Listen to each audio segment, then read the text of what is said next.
No te tau 95 i whakatutuki ai i te tono raupatu a Waikato Tainui.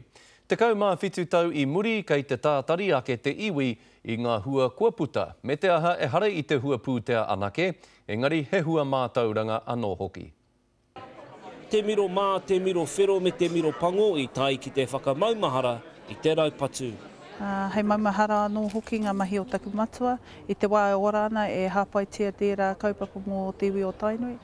E te kaumātahi tau ki muri i mate a tā te kotahi mahuta. Hoi ko tōna moi ā mo te pua waitanga o te kāreti o Waikato Tainui, ka ora tonu.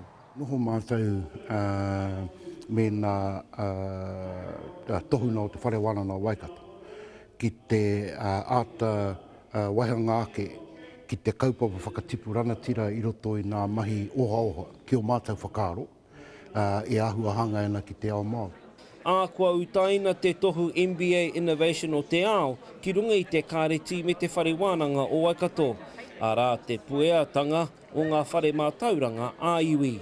He nui ngā hua kua puta, ngā painga kua puta o ngā iwi. Te mea e hāngai ana te aronga, te tirohanga, ki te aolanga o te iwi.